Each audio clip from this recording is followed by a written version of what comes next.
Après le succès retentissant des Jeux Olympiques et Paralympiques de Paris 2024, l'Agence nationale du sport et ses maisons régionales de la performance continuent de mettre en lumière les enseignements précieux des experts de la performance.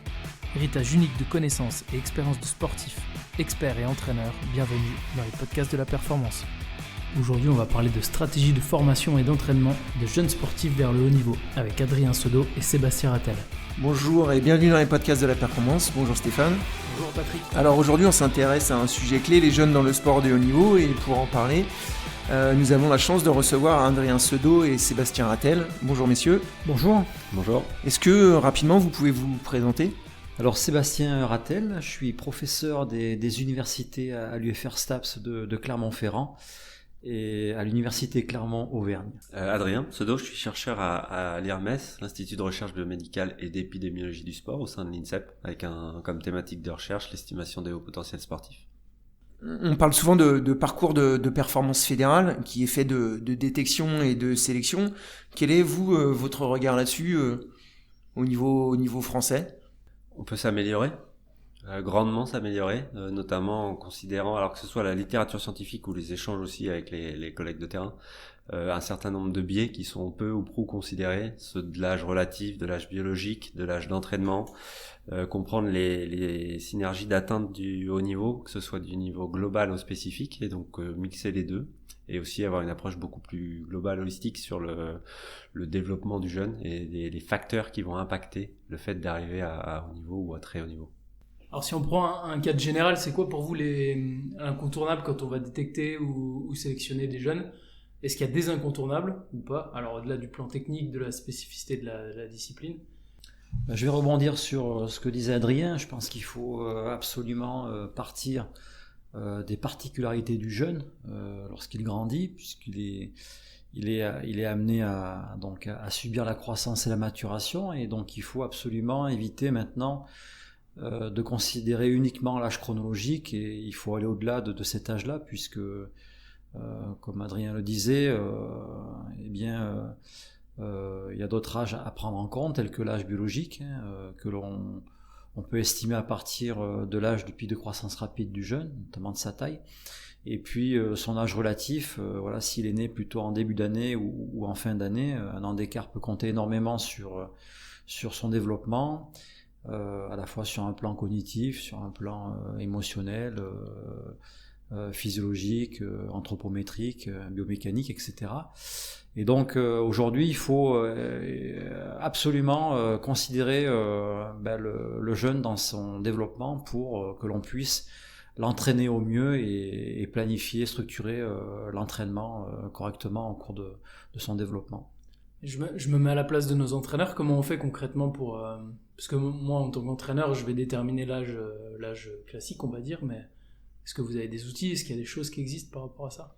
Oui, c'est très simple. Si on se focalise sur l'âge relatif, par exemple, lors des batteries de tests ou lorsque des mesures sont prises sur un indicateur de performance ou des indicateurs sous-jacents constitutifs de la perf, c'est d'avoir une date au moment où c'est réalisé, la date de naissance du jeune qui est en train de réaliser cette perf.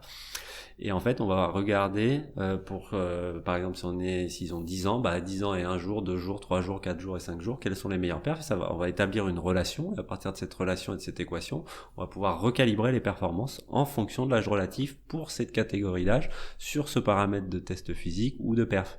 Et donc, si on l'applique à de l'aviron, tel jour en plus, ça va être des watts qu'on va pouvoir ajouter ou retirer si on est sur de l'athlé un temps et ainsi de suite. Donc ça, c'est sur l'âge relatif, mais sur l'âge biologique, il est possible aussi de comprendre en fait tout simplement la relation en fonction de l'âge relatif, là, juste avant. Et donc, on fait la même chose avec l'âge biologique. On comprend la performance en fonction de l'âge biologique, qui peut être mesuré par différentes méthodes, on en parlera peut-être.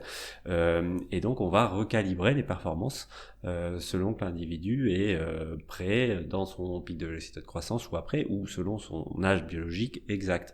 Et on peut faire pareil avec l'âge d'entraînement. Donc, il y a des méthodes simples peuvent se mettre en place et qui sont en plus pas chronophages pour les staffs, en fait. Parce que en fait, si je te comprends bien, c'était ta recherche, toi, tu t'étais appuyé sur le fait que c'était ceux qui étaient nés en début d'année qui réussissaient le plus, c'est ça, non ? Alors, qui réussissent le plus, c'est si on a une vision performance à un instant T. Ce qui est sûr, c'est que si on fait le constat dans toutes les équipes de France jeunes, mais aussi au niveau international, et ça s'appelle l'effet de l'âge relatif, il y a beaucoup plus d'individus qui sont nés en début d'année que de fin d'année. Et ça, c'est constaté dans toutes les catégories. Et donc, on a poussé la réflexion sur les autres âges. Et malheureusement, on est plutôt. C'est pour ça que je pense qu'il y a nettement moyen d'améliorer nos processus d'estimation de potentiel sportif, parce que globalement, les individus qui peuplent les équipes de France jeunes aujourd'hui sont ceux qui sont les plus vieux relativement, les plus vieux biologiquement et les plus vieux dans l'entraînement. Et donc, c'est ceux qui sont les plus forts à ce moment-là, à l'instant T. Donc pour faire de la sélection dans les catégories jeunes, ok, mais par contre, c'est pas nécessairement ceux qui ont les plus hauts potentiels et capacités de progression restantes. En tout cas, c'est pas les mêmes profils que ceux qui sont multimédaillés mondiaux ou olympiques. Du coup, moi, je l'ai pas à l'âge biologique. Comment on le calcule? Alors, l'âge biologique, c'est un concept un petit peu large, mais en tout cas, c'est sûr qu'en tant qu'entraîneur ou préparateur physique ou autre, enseignant, on peut pas évaluer une maturation sexuelle ou en tout cas une maturation osseuse, puisque on se doit d'avoir recours à des techniques qu'on retrouve en milieu hospitalier. Mais par contre, on peut estimer un âge du pic de croissance rapide de la taille à partir de mesures anthropométriques simples.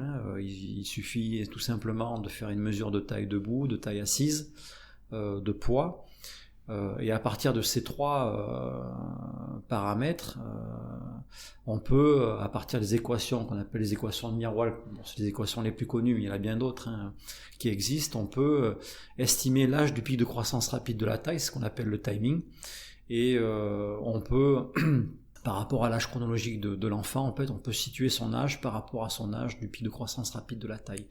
Et donc, on peut savoir si le jeune, voilà, il est loin ou à proximité de son pic, ou s'il l'a dépassé. Et en fonction, voilà, de là où il se situe, ben, on peut voir, en fonction de ses performances, qu'elles soient cognitives, physiques, on peut savoir si le jeune, voilà, a des capacités qu'il a déjà exploitées ou qu'il est en mesure d'exploiter.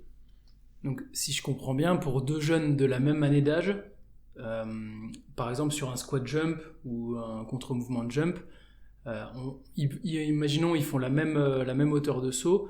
Là, vous avez d'autres éléments. Enfin, pour vous, c'est des éléments qui seraient indispensables pour la détection, même s'ils ont la même hauteur de saut, ils sont de la même année d'âge avec des mois d'écart. Là, il y a ces éléments-là à prendre en compte. Complètement, ouais. Nous,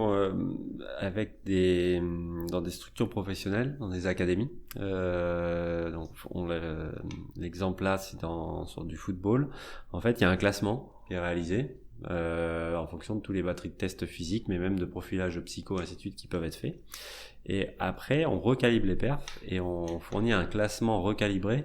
Et donc souvent, on a pu le constater aussi sur académie en rugby en Angleterre, où les coachs nous font comme retour, ceux-là, en fait, on les maintenait dans la structure et c'était pas les plus rapides, c'était pas les plus puissants, c'était pas les plus forts. Ouais, ils avaient on sentait une entraînabilité, on sentait une compréhension des tâches, ils se plaçaient bien, ainsi de suite. Mais là, en fait, en recalibrant, les gamins qui étaient 39e, 35e, 36e, ils repassent dans le top 10, parfois 2e ou 3e, ils font ok. Et donc du coup ça ouvre le spectre de ce qui est regardé, parce que du coup les entraîneurs nous disent, donc tous ces paramètres qu'on mesurait, ils étaient pas dedans, mais on les maintient. Donc pourquoi on les maintenait? Et donc ça ouvre sur d'autres variables et d'autres éléments qui deviennent des éléments de monitoring. Et ces outils-là, en fait, autant on les a construits pour mieux détecter, on se rend compte que ça devient des outils qui sont très pertinents pour le suivi du jeune, puisque Seb l'évoquait, l'âge biologique, par les équations de Mirwal ou de suivi de la taille, ça permet d'avoir le timing. Mais maintenant, il y a des modèles qui sont plus poussés, qui ont été mis en place par un chercheur portugais, qui permet, à partir de prise de taille, d'estimer ce pic de vélocité de croissance, mais aussi sur le tempo. Et donc d'avoir non seulement le timing, mais aussi le tempo. À partir de quelques mesures de taille des jeunes individus, on peut estimer dans combien de temps ils vont piquer, à quelle hauteur ils vont piquer, et s'ils vont être très rapides ou pas sur leur tempo de croissance. Et donc du coup, ça a un impact très fort sur quelle charge d'entraînement ils peuvent encaisser sur ces périodes-là et quelle exposition au risque de blessure on est en train de générer si on prend pas en compte ces tâches biologiques. Et alors toi, tu conseilles de prendre la taille régulièrement ou une fois par an, ça suffit? Alors c'est mieux de la prendre plus souvent, ouais. Je pense à pas mal d'études aussi sur ce sujet-là. Nous, juste sur cet algorithme-là qui permet d'estimer, on se rend compte que plus il va être nourri, notamment de données avant le pic, mieux il va se comporter. Sur l'estimation, il va être de plus en plus précis.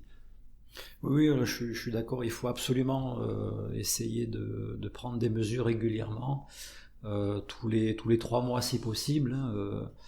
Et ça, c'est d'autant plus important que il n'y a pas que la taille, il n'y a pas que le poids en fait qui varie à des vitesses variées. Il faut savoir qu'un jeune en fait, il va grandir tout d'abord par les membres inférieurs et ensuite par le tronc. Et on a des pics de croissance comme ça, des membres inf, des membres sup aussi, et du tronc qui sont différents dans le temps. Donc on a souvent des jeunes qui se transforment énormément autour du pic de croissance rapide de la taille, mais en tout cas ils se transforment au niveau à la fois de leur composition corporelle, mais aussi de leur proportion corporelle.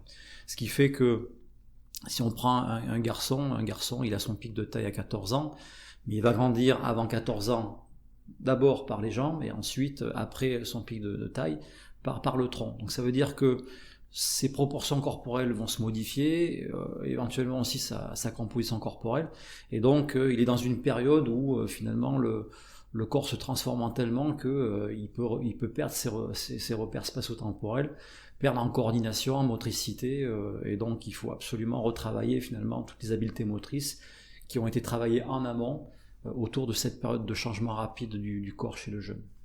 Si demain je fais des tests d'entrée en sélection, ce serait quoi pour vous du coup les incontournables qu'on voit pas beaucoup, qu'il faudrait prendre, et selon vous, est-ce qu'il y a des critères à l'inverse qui seraient plus pertinents de prendre que vous avez vus? Moi je trouve qu'on rentre beaucoup sur du physique, et donc on veut tout de suite évaluer les jeunes à partir de tests physiques, des tests de force, des tests de vitesse. Je pense qu'au départ on devrait évaluer en tout cas les habiletés motrices qui relèvent de la coordination, de l'adresse, de l'équilibre, et puis on se doit de faire une préparation motrice avant de faire une préparation physique.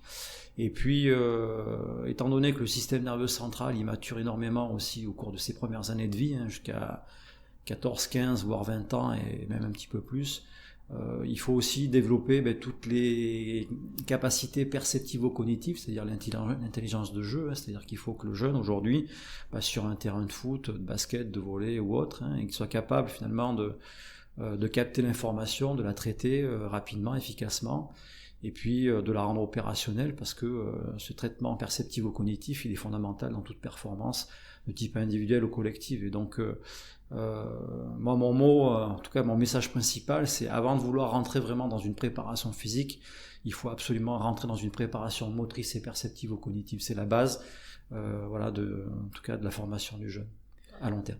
Et sur les variables ou les batteries qui peuvent être importantes, faut vraiment élargir le scope, mais vraiment.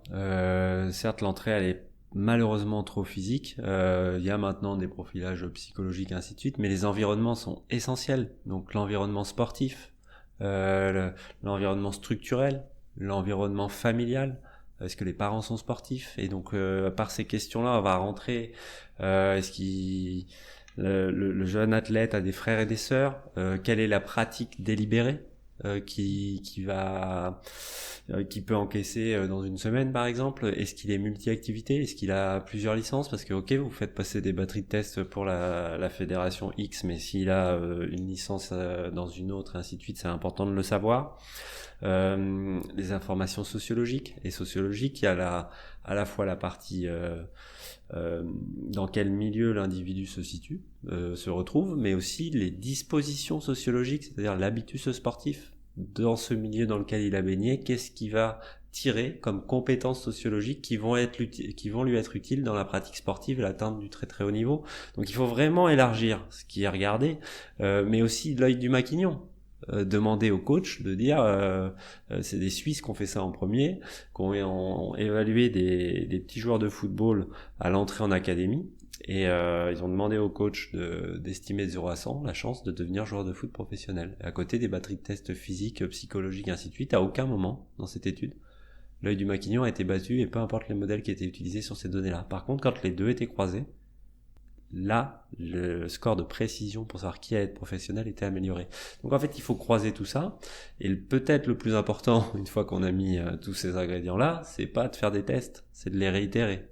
C'est la capacité de progression en connaissant l'environnement dans lequel le jeune baigne, parce qu'ils vont pas tous avoir les mêmes environnements, densité du groupe d'entraînement, qualité des encadrants, qualité des infrastructures sportives, de l'accès à une pratique diversifiée, même dans une pratique particulière. Donc en fait, c'est connaître toutes ces informations sur l'environnement et puis réitérer les tests pour regarder les capacités de progression individuelle, parce que je vais rebondir sur la première question, qu'est-ce qu'on peut regarder de pertinent et qu'on regarde pas assez, c'est ces capacités de progression. Du one shot, c'est pas suffisant, on reste sur une perf à un instant T, donc on va chercher les plus forts à l'instant T, on va pas chercher les potentiels pour le futur. Ce qui veut dire que ceux qui réussissent en senior, qui sont champions olympiques, champions du monde par exemple, c'est pas forcément les jeunes qui sont champions de France, champions du monde jeunes, c'est ça que tu veux dire en fait? C'est exactement ça, et c'est pas ce que je dis. C'est ce que disent des groupes de chercheurs très pertinents, Bars, McNamara et ses collègues qui travaillent pour différentes équipes, Team USA, UK Sport, les Allemands, qui ont regroupé plus de 190 études et fait une méta-analyse sur le sujet. Et donc c'est près de 38 000 et 29 000 jeunes juniors et plus de 23 000, il me semble, seniors. Ils ont montré que, en fait, c'est deux populations disparates. Il y a que 7% d'individus qu'on retrouve à la fois en senior et en junior. Globalement, il y a 89% de ces 38 000 juniors qu'on ne retrouve pas en senior au niveau international. Et dans l'autre sens, c'est un chiffre qui est quasiment similaire de seniors aujourd'hui sur la scène internationale qui n'ont pas de performance en junior. C'est des populations disparates. C'est dans le titre de la review, et c'est leur conclusion principale. Ouais. Et pour ceux qui sont à très haute performance, c'est la même chose, c'est le même constat? Parce que j'en discutais avec la fédération de cyclisme justement, et ils avaient l'air de dire que tous ceux qui ont perfé aux Jeux Olympiques avaient perfé jeunes. Alors justement, merci pour la question, parce que c'est un article qui est sorti il y a quelques jours là, dans SportsMed, qu'on a réussi à mettre en évidence, et c'était pas gagné parce que les reviewers sont pas dans le haut niveau. Il y a un paradoxe de réussite précoce pour le très haut niveau, ouais. C'est-à-dire que ça, c'est le constat global. Être fort jeune ne prévaut pas d'une réussite future. Par contre, pour ceux qui sont très forts jeunes, ça augmente leur probabilité de se retrouver multimédaillé senior. Et c'est un particularisme du haut niveau. Il a fallu qu'on amène des données et qu'on montre que c'est dans ces flux globaux, en fait, les flux spécifiques des serial winners, donc des multimédaillés mondiaux et olympiques, c'est pas la même chose. Il y a un renforcement et ce fait-là que tu questionnes. Je reviens un tout petit peu en arrière. Par rapport à tout ce qu'on a dit, est-ce qu'il y a une distinction entre les garçons et les filles? Alors oui, bien sûr, il y a une grosse différence qui est surtout liée à une vitesse finalement, ou un timing de croissance et de maturation qui est décalé dans le temps. C'est-à-dire que les filles ont une maturation biologique qui est plus avancée que celle des garçons.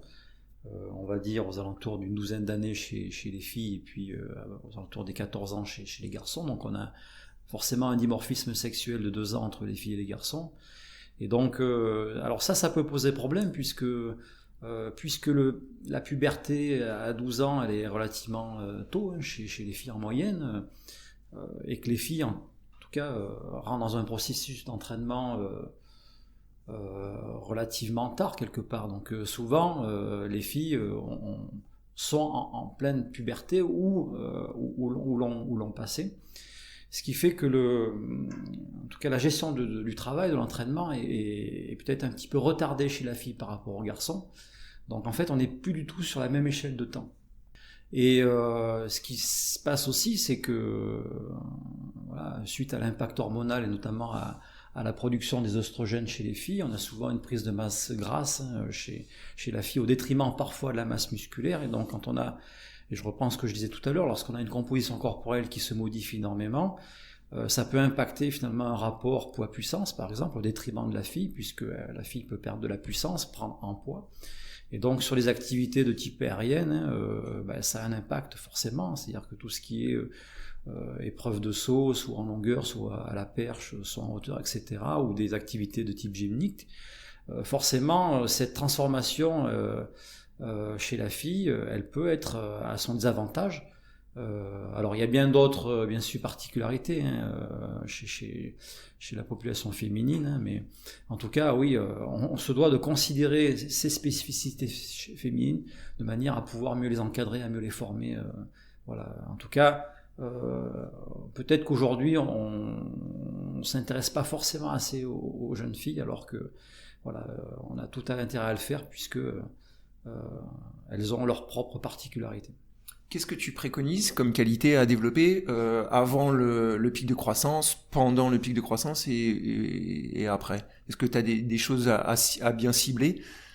Avant le pic, de toute manière, on est sur une période, si on reprend les courbes de Scamone, on a une maturation importante du système nerveux central jusqu'à l'âge de 15 ans et après. Et donc il faut profiter de cette maturation nerveuse cérébrale qui est une période vraiment de très très forte plasticité cérébrale. Donc il faut vraiment profiter de cette période critique pour justement développer les fonctions motrices et perceptivo-cognitives, fonder la base motrice. Et puis après, je dirais que autour du pic de croissance rapide, voilà, il y a une transformation du schéma corporel. Donc là, il faut aussi maintenir ce niveau de motricité chez les jeunes, puisqu'il a tendance un petit peu aussi à baisser en raison des modifications corporelles. Et après, sur un plan plutôt, je dirais physique, le travail de force se fait normalement de façon très régulière, même avant le pic, parce que la force est une qualité physique qui est incontournable dans toute forme de performance, et aussi pour préserver aussi le corps aussi, ça c'est éviter la survenue des blessures. Il faut essayer de consolider en tout cas toute la charpente osseuse qui est fragilisée, puisque le tissu osseux est encore immature, donc c'est du cartilage, c'est comme du plâtre, c'est friable, donc il faut faire du travail de force pour protéger la charpente osseuse, protéger le tissu osseux, éviter les blessures, et donc encore une fois essayer de voir à long terme et de construire convenablement le corps sur la durée, quoi. Et après tout ce qui est travail d'endurance, on sait très bien qu'autour du pic de croissance rapide, on a une chute de la capacité oxydative du muscle chez le jeune. Donc le jeune perd en capacité de récupération, il a tendance un petit peu aussi à se fatiguer plus rapidement de tout effort physique, donc il faut essayer de maintenir ses capacités d'endurance, ses capacités aérobie pendant et après la puberté. Et puis aussi, il faut avoir conscience que lorsqu'un corps grandit très très rapidement, lorsqu'il prend de la masse, il y a un niveau de raideur qui augmente, donc il faut aussi préserver ses qualités de souplesse, de mobilité pendant et après ce pic. Voilà, c'est pour balayer un petit peu rapidement, mais... Ça fait du boulot en structure du coup quand même, parce qu'il y a ce côté motricité, force, endurance, et le côté raideur à essayer de régler. Comment tu prioriserais, est-ce que pour toi il y a des... Alors au-delà, on va pas parler de planification, mais est-ce que pour toi il y aurait une priorité? Est-ce que par exemple la motricité il faudrait le faire un peu toute l'année? Comment tu planifierais tout ça? Le travail technique, il est majeur de toute façon pour répondre aux exigences et aux contraintes et aux particularités de la discipline. Mais en tout cas, je dirais que tout le travail technique est fondamental, mais il repose bien sûr sur le niveau de motricité, parce que de toute manière, pour faciliter l'effort, il faut se déplacer à moindre coût. De toute manière, il faut réduire le coût énergétique, augmenter l'économie du déplacement ou l'économie de course. Donc pour ça, ça passe forcément par un travail de coordination et de motricité, pour essayer d'optimiser tout mouvement, tout geste à moindre coût. Donc finalement, la base principale, voilà, je dirais, c'est un travail technique. Est-ce que moi j'aimerais savoir si vous allez regarder ce qui se fait à l'étranger et pour savoir est-ce que le modèle de performance, enfin de formation français est-il bon par rapport aux autres? Alors, il y a plusieurs questions dans la question. Oui, on scrute bien et puis on échange avec des collègues à l'étranger, que ce soit sur la partie recherche ou sur la partie terrain, où eux, il y a beaucoup plus de profils hybrides, où les mecs sur le terrain font de la recherche, nous sollicitent sur le déploiement d'outils aussi, que ce soit les Anglais ou les Américains. Alors en fait, il y a des nations qui sont bien plus en avance que nous sur la compréhension des biais, sur la mise en place de l'évaluation des environnements, qu'on crée des superbes questionnaires de suivi, notamment UK Sport, et qu'on crée un outil qui est assez remarquable, qui permet d'aller chercher des informations auprès de l'athlète jeune sur comment le coach va considérer son double projet, est-ce que dans le groupe d'entraînement il y a des athlètes qui ont déjà atteint le haut niveau et donc dont je peux tirer des feedbacks sur des choses très larges en fait, qui ont des outils nationaux qui vont considérer les âges biologiques et d'entraînement, donc qui sont bien en amont de notre démarche, où nous on est encore sur la partie de médiation scientifique ou de mise en place de formation avec Seb et Olivier Morelli, là le CCS de l'INSEP qui a démarré cette année presque quoi. Des petites nations comme Singapour, les Australiens travaillent sur les parcours de vie et les parcours de performance qui sont contextualisés par beaucoup de variables, comme les Anglais du UK Sport qui eux vont jusqu'à modéliser les performances attendues chez les profils des jeunes année par année s'ils ont un profil de futur champion olympique ou de champion national. Team USA aussi, où les chercheurs qui mettent en place leur programme à la fois de détection mais aussi de long terme athlète développement sont impliqués avec les Navy SEAL mais aussi Team USA et sont des leaders sur la publication et ont vraiment un pied sur le terrain.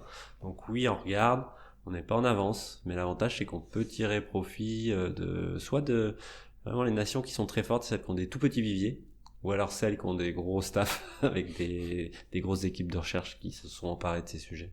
On parle souvent de la spécialisation tôt des jeunes. Est-ce que vous pensez qu'il y aurait à aller chercher dans d'autres pratiques, d'une pratique à l'autre, parce qu'on le voit quand même assez peu, même moi je suis dans un CREPS et je le vois peu, le fait d'aller chercher des compétences annexes. Est-ce que vous pensez qu'on devrait le faire davantage, ça, et quel regard vous avez justement sur cette hyper spécialisation? À mon sens, elle est négative. C'est-à-dire que, alors déjà, je pense qu'il faut faire la différence entre ce qui relève de l'hyperspécialisation et de la spécialisation. Et je pense que l'hyperspécialisation, c'est-à-dire proposer une activité unique, une seule discipline à un jeune, voilà, c'est contraire finalement à sa capacité d'adaptation future. Et donc, je pense qu'aujourd'hui, on peut spécialiser un jeune. Alors, il ne faut pas le faire trop tôt, mais on peut le spécialiser, mais à condition d'avoir une complémentarité. C'est-à-dire que le jeune ne doit pas faire uniquement une seule activité, mais il doit aussi la compléter par d'autres formes de pratiques. Ce qui me semble important, voilà, c'est de trouver de la transversalité finalement, et peut-être de raisonner peut-être différemment, mais c'est compliqué avec le système français. C'est de raisonner en termes de familles d'activités. Ça peut être des familles d'activités collectives, des activités athlétiques, des activités gymniques, d'expression, etc. Et ça, c'est des choses qu'on ne fait pas. Et aujourd'hui, ce qui se développe de plus en plus, quand même, c'est tout ce qui est activité omnisport. Les omnisports, les centres omnisports se multiplient. Mais je pense qu'il faut favoriser plutôt des familles d'activités dans lesquelles les jeunes peuvent pratiquer. Alors si je parle des activités collectives, pratiquer du foot, du rugby, du handball, du volley, et il y a de la complémentarité puisque quand on est dans un sport d'équipe, alors c'est un sport intermittent, alors sur un plan énergétique c'est intéressant, ça reste une forme de travail intermittente, il y a activité de groupe, activité de balle, etc. Donc je pense que au lieu d'emprisonner un jeune dans une seule discipline, une seule activité, je pense qu'on devrait avoir une approche beaucoup plus diversifiée, multivariée, multisportive dans un premier temps. Oui, tu dis à l'encontre, c'est plus qu'à l'encontre du développement du jeune, la spécialisation précoce. Donc il y a aussi cette notion-là de précoce. En fait, c'est grave à plusieurs points, puisque alors là, la littérature scientifique est assez conséquente, mais tout le monde s'en fout. Globalement, ça surexpose l'individu aux blessures de surutilisation, aux maladies très connues vis-à-vis du jeune et lors du développement, les Osgood Shaper, les ostéochondrocytes et ainsi de suite. Et ça augmente la probabilité de les mettre dans des situations d'abandon. Donc nous, on a pu mettre en place des modèles de survie pour savoir qui survit dans une fédération, et on se rend compte que la spécialisation et la spécialisation précoce augmentent le risque. Et puis risque de burn-out aussi, et d'abandon de l'activité par burn-out. Et le risque, c'est d'étioler la littératie physique, en fait. Ce qu'on se rend compte, c'est que non seulement ils vont arrêter l'activité en question, mais possiblement le sport. Et donc là, on est sur un registre de capital santé, de littératie physique, et donc de comment s'engager pour une pratique bénéfique à sa santé tout au long de la vie. Donc c'est pas uniquement un enjeu du développement du jeune athlète, c'est un enjeu sanitaire aussi. Ça veut dire qu'il y a quand même un enjeu fort aussi dans le sport à l'école. Exactement. Alors on mène des batailles de tous les côtés, que ce soit sur la formation, sur la médiation. Là, on travaille avec des collègues de différents ministères, des délégués interministériels, pour la mise en place de batteries nationales pour les enfants de 6e. On va essayer de le faire. C'est comme pour les batteries de test pour une fédé, hein. One shot, c'est pas très utile. On va avoir une photographie, mais on s'en fout un peu. L'idée, c'est de pouvoir le réitérer en 5e, en 4e, en 3e, et d'avoir les capacités de progression, de le faire aussi au lycée, et de le faire aussi en primaire. Puisque les outils et la réflexion autour de l'âge relatif biologique d'entraînement, et de le considérer, c'est aussi des outils qui vont permettre, si on les déploie, qu'on garde des outils similaires au niveau national, qui vont aussi permettre de maintenir une activité pour des individus en fait qui seraient nés de fin d'année, qui font pas de pratique en club et qui sont loin de leur pic de vélocité de croissance, de leur mettre en évidence ça. Et donc du coup, finalement, tu cours bien moins vite que ton camarade d'à côté, mais t'es né en fin d'année, lui il fait de l'athlé et pas toi, et puis il est à 1 an de son pic de vélocité de croissance, toi t'es à 3 ans. Donc continue, parce que quand on recalibre tout, finalement t'es plus fort que lui. Donc il y a un enjeu aussi d'outils communs, et de rêver qu'on ait un passeport digital un jour. C'est-à-dire que dans une fédération, quand on récupère un gamin, on a déjà son historique de batterie de test réalisé en primaire, au collège, au lycée, et puis s'il est passé dans une fédé, on sait quel test il a fait, et on récupère ce passeport digitalisé. Alors pour l'instant des batteries de test, après on pourra aller plus loin. En tout cas, merci pour votre expertise, et à bientôt sur un prochain podcast. Merci. Et merci à vous. Merci. Ce podcast vous a été présenté par 2 conseillers au niveau haute performance, Patrick Juvin de la Maison Régionale de la Performance du CREPS Centre Val de Loire et Stéphane Germain de la Maison Régionale de la Performance de Bourgogne-Franche-Comté.